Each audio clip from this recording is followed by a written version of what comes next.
I wonder if you can recall a time where you have felt powerless and insignificant.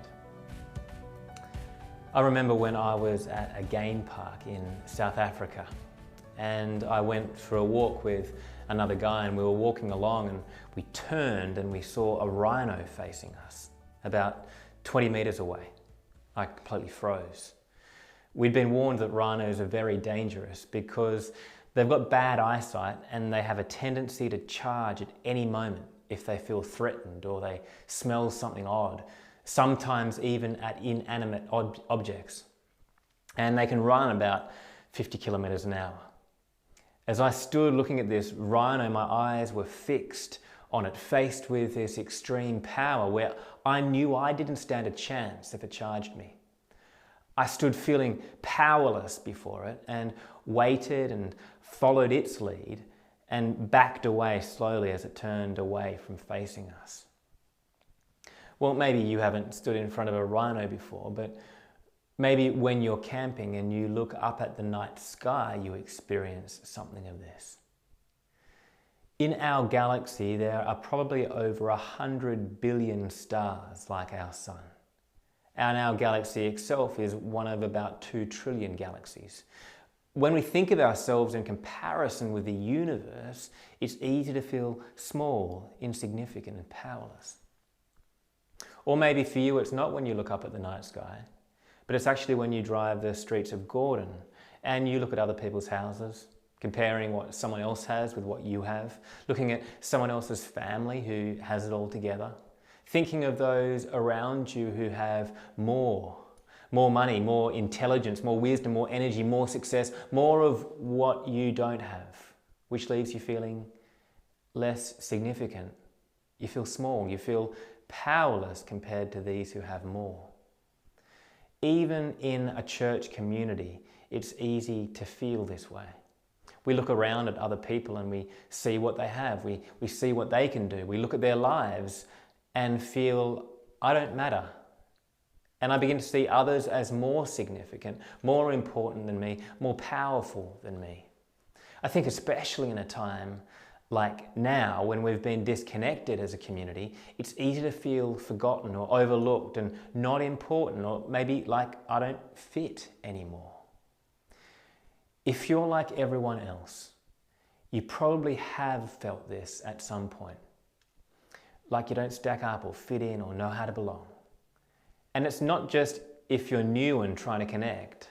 I've actually chatted with people who have been part of the church at Gordon Baptist for years and feel powerless or insignificant in the community. The question isn't, have you felt it, probably. The question is more, what do you do with it? Because different people will react to this experience in different ways. For some, feeling powerless causes us to drive to gain power, to be someone in the world, to make ourselves big, to look around and compare ourselves and compete to get ahead of others, to use whatever power we've got to gain more. This is the person who, longing for significance but not feeling it, attaches their sense of significance to something that they can control. They think, if I work hard at school, I can prove my worth. If I apply myself and get the job promotion, I'll feel valuable. If I raise the best kids, that will reflect my greatness. If I buy the house in Gordon, I will feel successful. And then our identity becomes tied with what we do and what we have and how successful we are. We puff ourselves up in order to look bigger than we feel. And then there are others of us who have the opposite response to feelings of insignificance and powerlessness. When we feel insignificant, we say, yeah, that's true. I'm not really very big or smart or clever or whatever it is, so no point trying to look bigger than I am. I'm just a nobody. And then we either judge those who we perceive as being more powerful or important or clever or in some way more significant than us. We judge them as just being puffed up, trying to make themselves look big and despise them. Or otherwise, we attach ourselves to them and follow their every word and action, so at least we can have the facade of significance, even if we feel discontented. You sometimes see this in people who begin to speak and dress and hold themselves like someone they look up to. And often unconsciously, they emulate the way that that person speaks, their tone of voice, their body language, because there's this unconscious sense that if I speak and look and act like that person and defend what they say and attach myself to them, then I'll have influence and significance and power like them too. And this is what is happening here in the Corinthian church. They've raised up in their minds those special few who are wiser, more eloquent, who were the best friends with Jesus, to boost their own sense of power. And it's led to jealousy and arguments and factions forming in the church. And so in this passage today, Paul gives a third alternative to what to do with these feelings of insignificance and powerlessness. One that is neither puffing ourselves up to feel significance, nor denying our significance and attaching ourselves to someone we think is. And he gives two metaphors to reframe their understanding and approach to think about our significance and where our power lies. He starts, first of all, by taking those leaders that they have raised up, of whom he is one, off the pedestals, so to speak. He says, what then is Apollos? What is Paul? He says, they are servants through whom you believed, as the Lord assigned to each. Then he gives this first metaphor of God's field. He says, I planted, Apollos watered, but God gave the growth. So neither he who plants nor he who waters is anything, but only God who gives the growth. He who plants and he who waters are one, they're the same, and each will receive his wages according to his labor. For we are God's fellow workers. You are God's field. He's saying, imagine a working farm that is planted and cultivated to sustain life. That's the church. And God is the one making it productive. His desire is for his people to grow up into everything he has purpose for them. Different people in the church have a different role in this, but they're not the ones who bring about the real growth. That's what God does in the lives of individuals and community. And what people in the church do is to work alongside God, using all that he has given them to use. So Paul's saying here, don't view people in the church as better or more significant than you, because they are simply using what God has given them to use. Then he links this metaphor with the church as a working field with another one. He says, you are God's field, God's building. According to the grace of God given to me, like a skilled master builder, I laid a foundation, and someone else is building upon it. Let each one take care how he builds upon it, for no one can lay a foundation other than that which is laid, which is Jesus Christ. Paul's saying, God's people are a building. God's the architect, and the role of leaders is to make sure the building goes up according to God's intended design, following his blueprint. Paul's role in the Corinthian church was to introduce them to Jesus as their foundation. But then other people take different roles. So he's saying, where you're putting the leaders up on a pedestal, stop. They're just builders. Put Jesus on the pedestal instead. See him as the one that makes this whole thing stay standing. If you've got your focus on the leaders, then your focus is in the wrong place. And it's not that what the leaders in the community do isn't important. It is. It's really important. But it's important because of what is being built. They've got to keep to God's plan and make sure they build what he's designed. He goes on. Now, if anyone builds on the foundation with gold, silver, precious stones, wood, hay, straw, each one's work will become manifest, for the day will disclose it, because it will be revealed by fire, and the fire will test what sort of work each one has done. If the work that anyone has built on the foundation survives, he will receive a reward. If anyone's work is burned up, he will suffer loss, though he himself will be saved, but only as through fire. The test for this building is whether it can withstand a refiner's fire. Paul's idea is that building with gold, silver, and precious stones will withstand the fire, but building with wood, hay, and straw will not. They're easily burned. And if the building withstands the fire, the worker is rewarded. If it doesn't, the worker will see that his work was basically all a waste of time. What's Paul's point here? His point is that we have roles to play in what God wants to build through us, and we'll be held accountable by God for that work. And that what is being built is what must inform how the building happens. So what is being built here? What is this building? When Paul gets to finally tell us what kind of building this is, he emphasizes this point. He has this line where he says, "Do you not know?" This is the first of 10 times Paul uses this line, "do you not know," in 1 Corinthians. And it gives a sense that if you don't know this, then maybe you really should know it, because knowing this will help resolve whatever issue it is that you're facing.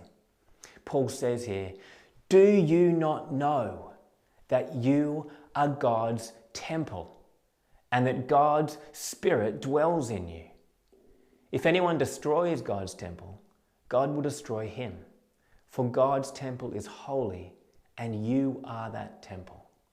When Paul uses the word "you" here, it's in the plural every time, you. It's the whole unified community of believers are God's temple, the place of God's intended dwelling. This is the building going up. Just as God's own presence dwelt in Solomon's temple in Jerusalem, so Paul is saying that God's Spirit dwells in Christian community. And this is Paul's alternative to solving feelings of insignificance. The natural response of feeling powerless is to try to puff myself up or to puff someone else up so I can side with them. But this, in fact, works to make me less significant, Paul's saying, because puffing myself up invariably tears someone else down. It works to push God out of the picture, which is the very thing that gives me significance in the first place. True significance is found in resting in the fact that together as God's people, we are the place of God's presence and work in the world, as God's field, as God's building, as God's temple. Paul wants to help these Corinthians see who they already are before they strive or compare or grab for power. Because by seeing who they already are, they won't need to strive for power in some other, less significant but destructive way. The problem for people is not that they're not significant or not powerful. The problem is that they believe a lie that they're not significant. And they either try to puff themselves up or keep seeing themselves as small. What Paul is trying to do here is to reframe their view of themselves in light of God, not in light of their own successes or failures or competencies or inadequacies. Think of yourself in this way, he says. You are significant because you belong to God, not because you belong to some other leader or some other group or even some church. Together, you make a field belonging to God, a building belonging to God, a temple belonging to God, where God himself dwells by his Spirit. You are God's. That is the basis of your significance. Could you be any more significant than that? Well, there is a way, in fact, and which I think is why Paul's happy to use himself as an example here. How could you become any more significant than simply knowing that you're God's? Is to join God in what he is doing, to serve in the world like he serves. You are God's field. His aim is to cultivate the world through you as a community. You are God's building. You're built up with love and grace and justice and mercy and kindness and patience and long-suffering that stands to represent what God is like to other people. And you're not just any type of building, you're God's temple, built to house the very person of God himself, so we might carry him into the world in our lives. Paul says, let no one deceive himself. Don't deceive yourself with your own manufactured sense of power. If anyone among you thinks that he is wise in this age, let him become a fool that he may become wise.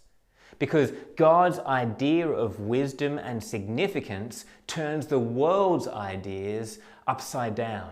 Think about it. God's wisdom is sacrifice. It's Jesus dying on the cross. It's giving, it's not taking. It's continuing his work in the world through an ordinary people like us who gathered to become his church. This subverts the world's idea of power. For the wisdom of this world is folly with God. For it is written, he catches the wise in their craftiness. And again, the Lord knows the thoughts of the wise, that they are futile. So let no one boast in men. However powerful they may seem, don't boast in being connected to this person or that person. Recognize these are all games that cling to something so small in comparison to what you've actually got. Because then Paul lands in this mind-blowing place. Why shouldn't we either pursue power and significance through puffing ourselves up, or otherwise deny our power and see ourselves as insignificant? Paul says this. He says the reason is, for all things are yours.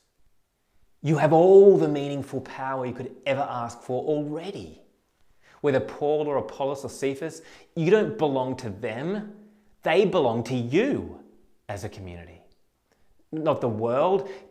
You have power in this place to make a difference for good when you live as the field that God is cultivating, the place of his presence where people experience him through your worship. Or life itself is yours.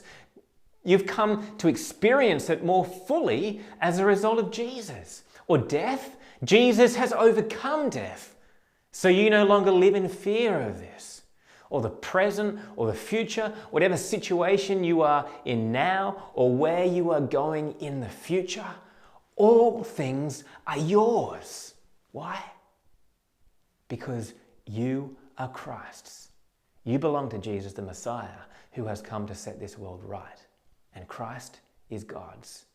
This Messiah is sent by God to fulfill his purposes in the world.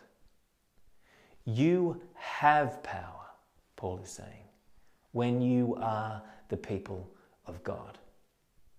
And so wrestling and fighting for power and significance shows that you neither realize what God has given you, nor do you realize the responsibility that comes with this. Because the question is, how does God fulfill his purposes in the world? The Bible is very clear in its answer to that.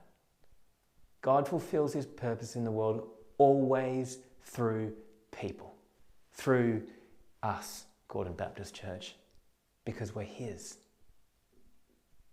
And so may we be a people who put our divisions and disagreements and dissatisfaction and not being able to sing and having to wear face masks in perspective. May we be a church who sees what God is doing through his people in the world. May we be a people that sees how God wants to cultivate life through this field, to build these people up in love and grace and justice that stands the test of fire and carries God's presence to fulfill his good purposes in this world.